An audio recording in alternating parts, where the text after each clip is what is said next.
Welcome to The Big Break Show, a podcast where we discuss short-term rentals, entrepreneurship, life, mindset, and everything in between. Here are your hosts, Rafa Loza and Jesse Vasquez. What's up, everybody? Dude, I had the drum beat going to that. You turned it off. Oh, wait, hold on. I got you. All right, you guys can't see this right now, but I'm drumming to this. Well, whoever's watching on YouTube, Jesse's getting down right now. What's up, dude? What's up, buddy? So welcome to another episode, everybody, of The Big Break Show. I'm here with the man, Mr. Jesse Vasquez. How are you, brother? What's up? I'm good, man. What are we on, episode 19? Is this 19, dude? I always say welcome to The Big Break Show episode number, and then I don't even know what episode we're on. It's funny. I think we're on 19. It's because my drum beat screwed you up, buddy. Yeah, dude, you threw me off with your vibes. You're vibing pretty good on that one. So, guys, today's kind of a special episode. It's going to be really short. We're doing about 25 minutes, mainly because we're doing our 4-part series on short-term rentals, and we got really good feedback on the last one about the arbitrage and how to get started. And so we figured that today, let's do one about setup and design, right? What happens after you get a unit up and running, whether you arbitrage it, whether you buy it, whether you co-host it, whatever it is that you're doing. We want to talk about setup and design today. So we're going to keep it short. We're going to keep it sweet. Typically we go for about an hour, but today it'll be short. So Jesse, you want to start us off, my friend? Yeah, man. So you guys always know that I love, that's what got me into short-term rentals, was like architecture, design. I love that stuff. I think I might be one of the only straight guys that's not into that is totally into interior design. No, I'm just serious though. I love it, dude. Like, I seriously love it. It's something that's really cool. I have always admired it. You know, you guys know I'm a big mid-century guy. But today we're going to be talking about a lot of startup costs, which Rafa is the professional dude on that end. The design, I'm not calling myself professional on that end at all, but I know what elements work with short-term rental, the short-term rental world. So we'll talk about that today, what it looks like, when we're evaluating markets, what the design concepts look, how we take those into account, how we separate ourselves from other people, and how we are going to, basically set up a unit and furnish it.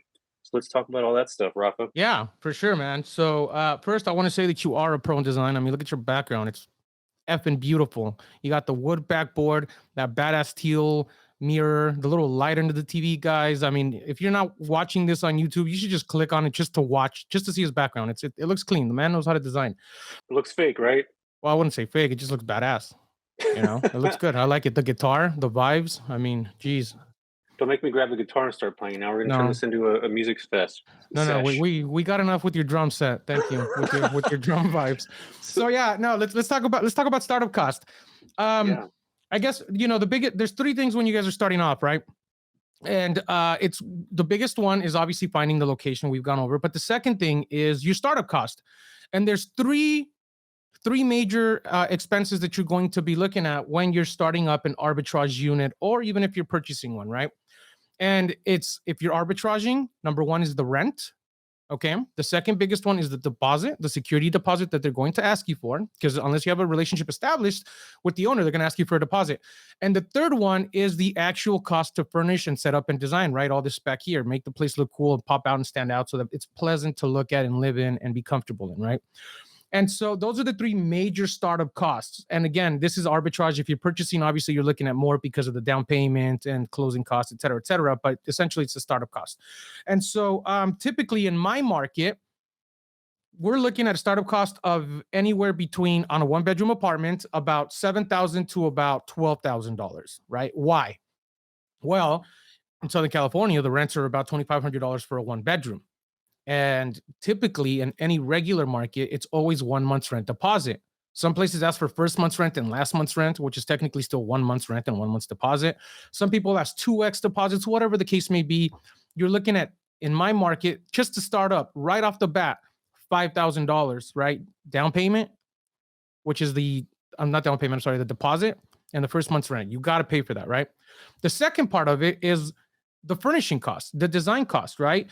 Designers are anywhere from $1,000 to $2,500 plus everything that they got to buy to set up the place. So it's your actual get the unit ready to go live cost. And in my case, on a 1-bedroom apartment, it could be anywhere from as little as $3,000 to as high as $12,000 for a 1-bedroom.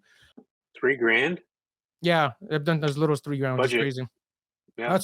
Well, we can go into that in a minute. I can give you guys some tips on that, but yeah, it was it's the startup cost, so the deposit, the rent, and the actual furnishing and design, right? And all of it together, 5,000 plus another 7,000 just to get everything inside, right? Furniture, TVs, paint, your design cost or designer cost. And I always suggest everybody should get a designer unless you're a professional like Mr. Jesse here. And even he gets a designer, but because they always know what fits where and what goes where well, right? That you don't want to go, I think that this frame looks cool on this wall, and then it just looks terrible and looks like crap.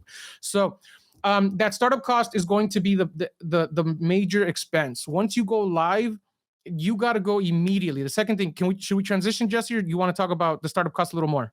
Yeah, because that's one of the questions I get asked so often, especially in the arbitrage side. It's like, what does it cost to get a 1-bedroom unit or a 2-bedroom unit? So let's break that down. Let's go on the budget side, because you just said $3,000. Like, I'm curious to what that entails. So break that down for us.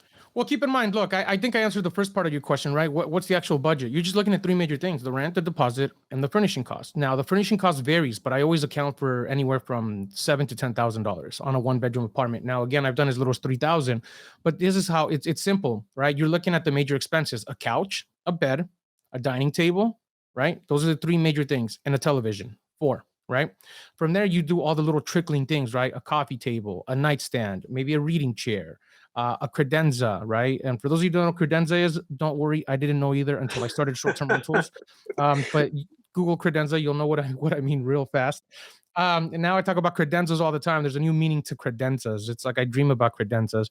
But yeah, so the furnishing cost, the way I did it for $3,000 in one of my units was I was on, dude. So listen, over time, I do, man. I do. Like I have a beautiful credenza downstairs that I actually stole from one of my units because it was so badass. I wanted it in my house.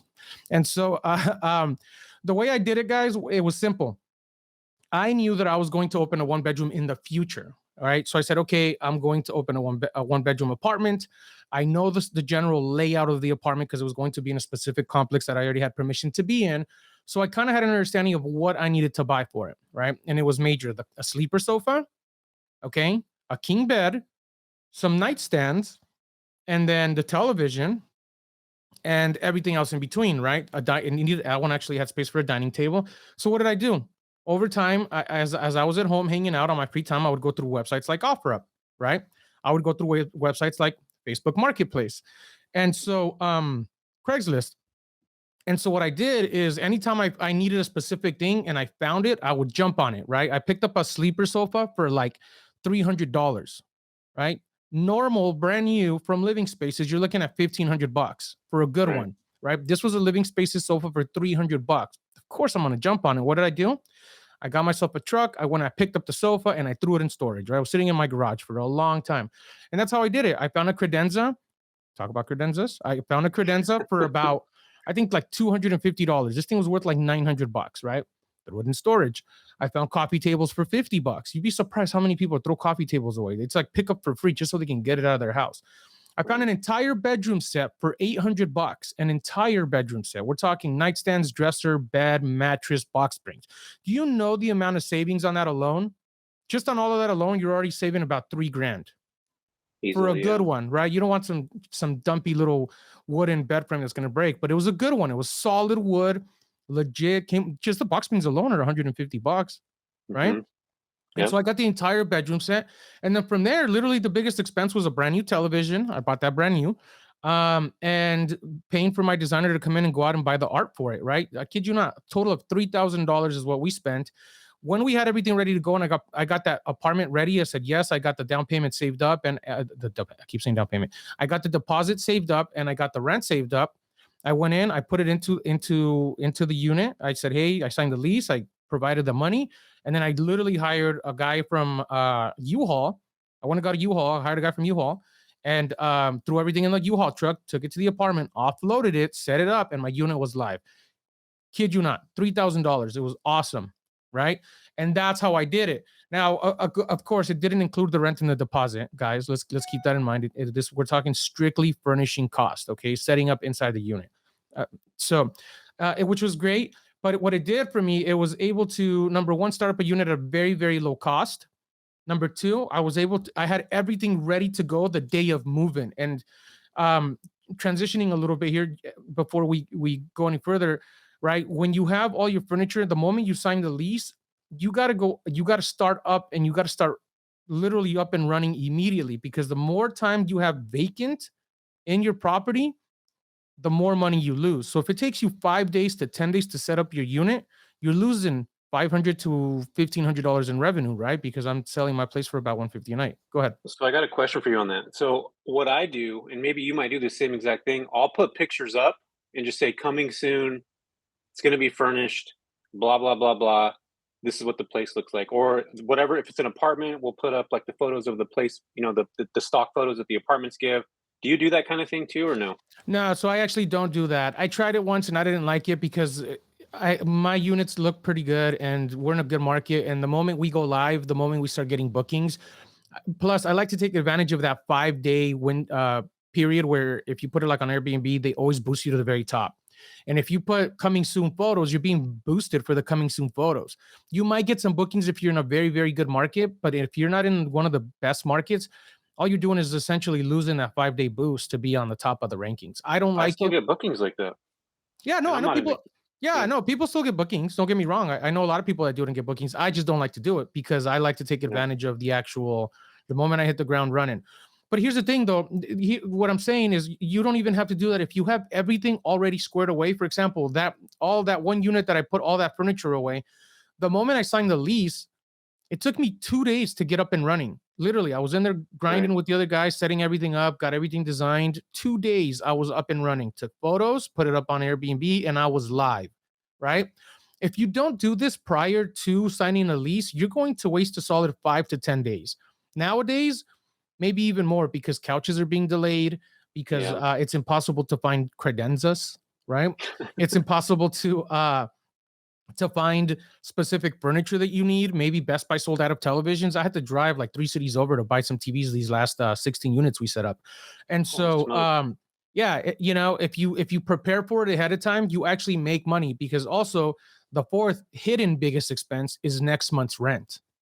Right, Jesse? A lot of people don't think of that. They think, hey, I got the money for the first month's rent and the deposit and the furniture, and then I'm going to go live. But then they end up only going live for 2 weeks out of the month, and they don't make enough to cover the following month's rent. That comes out of pocket. You also got to save. I know we're talking about design and stuff, but anybody listening right now that's new getting into this, your first 3 months profit, you need to put that aside. Like, you can't spend that. You can't touch that. You can't do anything. Actually, I would most likely tell you, if you're starting off, to hold it for 6 months before you even start spooning or scraping off the top. Right, Rafa? Yeah, nobody talks about that enough. You know what I mean? when you start off, you gotta save as much as you can in revenue, right? You're not gonna, like, a lot of people go, oh my god, I set up my unit. Next month I'm gonna make $1,500 in profit and go out and spend $1,500. No, dude. Yeah. You got to save at least 2-3 months. Pay yourself a little baby percentage, right? A little revenue to shows it for your hard work. Maybe give yourself $400 for the first month or something little to go out and spend to give yourself a reward. But you definitely must have money saved, because if you have one bad month in the slow season, it's going to kill you. And you got to know your seasonality as well. I don't want to get into that, but as you scale and grow, though, Jesse, you don't need to do that anymore. Like, I have enough units now to where I can put up a new unit every single month, and I'm making enough revenue to cover everything, so I can take the hit on that one unit if I don't make. But you're the special one. I'm talking about the new guys that are getting in. That's what I'm saying. As you scale, correct. If you're new, you definitely must do that, which is the fourth biggest expense, next month rent. You have to save that money and have that available, correct? Yeah. So now we just talked about the budget stuff, and I did that before too, where I go in and I'll buy stuff on like Craigslist, and I'll refurbish it, clean it up, add paint to it, make it look different, make it look nice. Those are ways to do that. I want to ask you this question real quick. On that unit, are you still making as much money if you only put $3,000 in that place and you have another one that you put $10,000 into, a 1-bedroom? How are those two units comparing? Well, there's a difference here. I've already since had to do upgrades to that unit anyway. So we've already replaced that couch over time. But it took maybe a year and a half. So yes and no. It's not, look, it depends, because you can get really good used furniture that's really high end for really cheap. And remember, depending on what you put in that unit and how you furnish is really going to demand what you make per night, right? I wasn't buying old beat up IKEA furniture. I was buying old used, really good high end West Elm furniture type of situation. It just depends. I don't even remember the brands. Don't quote me on the West Elm thing, but it did really well. It did really well. I wouldn't be able to tell you. I can tell you now, right now, that if I spend $5,000 of all new stuff in comparison to $10,000 of all new stuff, the $10,000 unit will do better than the $5,000 unit because I'm buying better quality stuff. I'm putting a little bit more money into the details, right? The books, the bookshelves, the little design pieces, the lights, all of that. So it's going to attract a higher end customer than if my lower end furniture that I'm trying to budget on for buying cheaper stuff. I can definitely tell you that without a doubt. Yes. Okay. Because that's one of the things I get asked too is like, well, if I buy something that's, if I only spend X amount of money to get in, because I deal with investors all the time that, sometimes, no offense to the investors, they want to cheapskate on furniture. And the problem with that is you cheapskate on it, you buy stuff from Wayfair, you're going to replace it. You just brought that up about your couch that you picked up online or at a yard sale or whatever the hell it was. But you're going to eventually replace those things. And a lot of the times, like you might as well just spend that money up front because you can depreciate that over that year anyway, and just buy something that's quality. You mentioned the 4 things earlier. So was that bed, couch, table, and what was the other one? Television. Got you. So those are the 4 biggest expenses, and that's where you're spending a bulk of your your furnishing costs, right? Well, the fifth one, there's actually a fifth one, and it's your design cost. Yeah. You have to have budget. You have to budget. I do $1,500 for design, and that's not just the design for the designer. I'm talking about the amount that I allow them to go out and spend on picture frames, plants, pots, like those little like planners, little things like this stuff, right? This stuff right here. That stuff's expensive, by the way. Mm-hmm. And so that's actually one of my biggest expenses. I do anywhere now, like on my high end units, I'm doing about $2,500 just on decor, right? Design stuff, on decor stuff. So that's a major one that people forget. It's not just go out and get a bed and go out and get a TV. And by the way, the TV guys, put a TV in every room, offer a specific service. Don't make the kids and the parents sit down on the couch, watch TV together. Like, put a TV in every room. Don't shy away from that. TVs are inexpensive. They're like $300 now for a good Roku 4K TV. So yeah, it really depends on well, talking about design too still, Jesse, it's really going to depend on the customer that you're wanting to bring in on what you're going to put in that unit, right? If you want the budget travelers who are going to pay you $60 a night, then yeah, you can go out and spend $2,000 on furniture because no one's going to care about design. They're just traveling through. They want to save some money. They don't care where they're staying, and they'll pick you over a hotel. But I'd avoid that. Yeah, I avoid that at all costs. And unless it's like a tiny like studio, right? Unless it's like a shared bedroom type of situation, then obviously I'm not going to do that. But like on my high end 2 bedrooms and houses, I'm putting in serious money to make them look seriously nice because I want that higher end budget person to come in and book my night at a higher rate. For example, the mom who wants the family, who's willing to, they have a budget of $250 a night just for lodging, right? Right. They're going to pay for that. It just comes with a higher level of service, a higher level of authenticity to your location. And they appreciate what you provide for a higher rate. And it costs you more money to give that service. Yeah, I agree. I mean, you guys heard me talk about this before. Like, you have to put money into design. You have to put money into separating yourselves. Like, I just don't believe in putting a place up if you're not putting thought behind it. It's not just about the dollar you're making today. It's about putting together something. Like, dude, you know what I think about now? I think about families sitting around a table, enjoying and like having memories in my place. That's what I think about, dude. Like, I'm serious. Like, that's truly what I think about when I'm putting a place together. Not me. I don't think about any of that stuff. Can I tell you why? One of the things, so I lost my dad a couple years ago. I used to take my family, my parents with the kids, and we would go to like book Airbnbs, like that. We would just go to Carmel. We'd book this nice place next to the water. We'd go to Monterey. We'd go to San Diego. And those are the memories that I have of my dad. It's like taking him to do places like that. So that's important to me, man. Like, I care about people spending time in the property, what they're going to be doing there, those memories they're going to have, because we only have a certain amount of time here on life, right, Rafa? We're only here to do certain things, and we have to make sure that we create memories and spend time with our families and things like that. So for me, dude, that's important, man. Like, that I agree. Truly is. See, for me, it's outdoor spaces. That's the memories I have with my parents, right? Yeah. When we were kids, we would go to the campgrounds, hang out in the patios, play Monopoly on the table for 6 hours, right? Like, that was my thing. So yeah, I get where you're going with that 100%. And that's the thing. That right there is what's driving you for your customer for the service you're going to provide, right? And so Definitely. you're not gonna go and get a table at, I don't know. Everybody says IKEA, but IKEA has some decent stuff. But IKEA is also the cheaper end stuff, right? But you're not gonna go to IKEA and buy a $300 table and then expect to sit 8 people because it's a 3-bedroom house, right? But you're trying to shy on cost. Like, it just doesn't make sense. You're not going to make any money. You're offering a crappy service. People are going to be upset. It's just not good. Yeah. So that takes me back to, spending money on those types of things. And, for me, essentials, you know what essentials are? Cooking pots, pans, things like that too. Those are super important to get, and they're expensive, Rafa. Like, they're not cheap to get. I can tell you guys right now, on a 3-bedroom house, you're looking at a minimum of $3,000 I'm talking linens. We're talking silverware, everything that the house needs to get up and go, pots, pans. And if you have a nice kitchen, you're calling it a chef's kitchen. You better have spice racks. You better have good cooking utensils. Baking you better sheets. have baking sheets, like literally everything. And for those of you listening now, shoot me an email and I'll send you my essentials list. I have a list of like literally everything that I usually buy for every single one of my units, and I'll send it to you guys if you just shoot me an email. I just put my email in the notes, Jesse. Rafa@nightandrain.com. Please send it. I need it. Yeah. There you. All right. Now I can actually tell you. I can actually tell you my budget just for kitchen items is $1,200, and that's in a 1-bedroom apartment. Immediately, $1,200. I already know right off the top of my head. It's $1,200, and that includes pots and pans, all your silverware, all your dishes, right? Cups, coffee mugs, all sets of the cup plates, spice rack. It includes all of the cooking utensils. It includes that little floor mat, right? That people want to stand something comfortable when they're washing dishes. It includes my soap dispenser. It includes the toaster, the blender.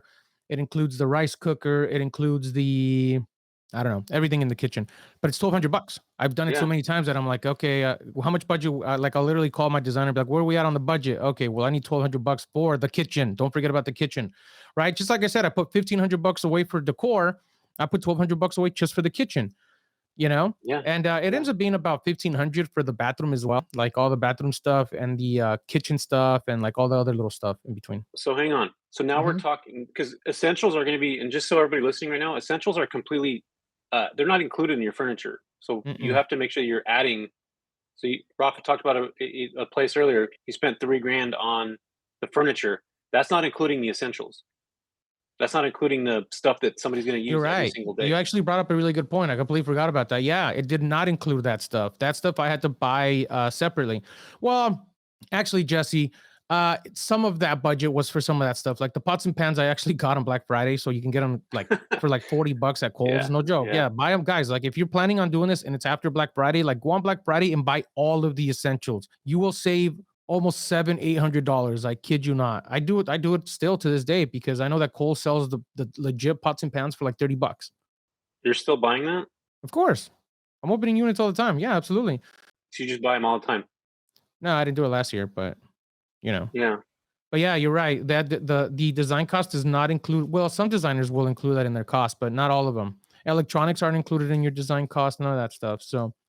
We completely separate that from what we put in. Like, when we're doing a design budget for somebody, that's not included. So it's furniture, then essentials, then TVs. So like, we separate everything, because technically TVs aren't necessarily, I wouldn't consider that furniture. Would you?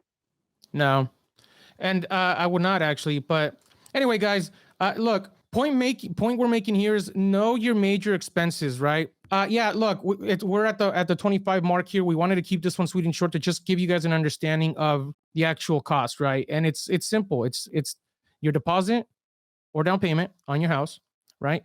Your rent or your mortgage, and then your startup cost, which is the entire cost to get everything inside. And in that cost, you include your design fee, your decor cost, your furniture cost, and your actual basics, kitchen and bathroom stuff, right? Mops, pans, linen sheets.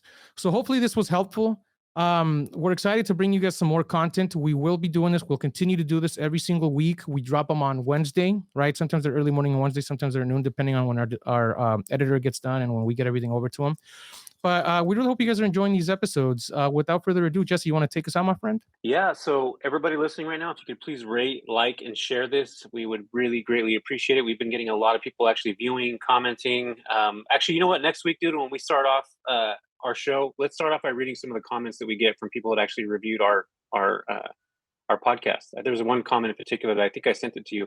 I want those people to be recognized and also talk about the value we get. But anyway, definitely share this stuff with people that you like and trust and like-minded people. If you're on YouTube, please like and subscribe to this. And to kind of close out on this, I would personally spend a little bit more. Make sure you get a designer that's going to come in and connect. And we'll put some show notes of the designers that we connect with, Rafa. So we'll put that information down below. But please, yeah, that's something you want to think about. And set yourself apart from everybody else. Don't just be another cookie cutter place on the wall. Add those elements in there. Pay for a designer. Pay for decent furniture. Budget a little bit higher. And always, furniture and essentials are always going to be separated, in my opinion, IMO. But yeah, that's pretty much it, Ruff. All right, we'll dive into this even deeper next time. We should. Let's do it. Actually, what we'll do is we'll bring on a designer onto the podcast. We'll do that, guys. With that being said, we love you all. Thank you for being here. Hopefully you enjoyed the episode. Give us a like. Adios.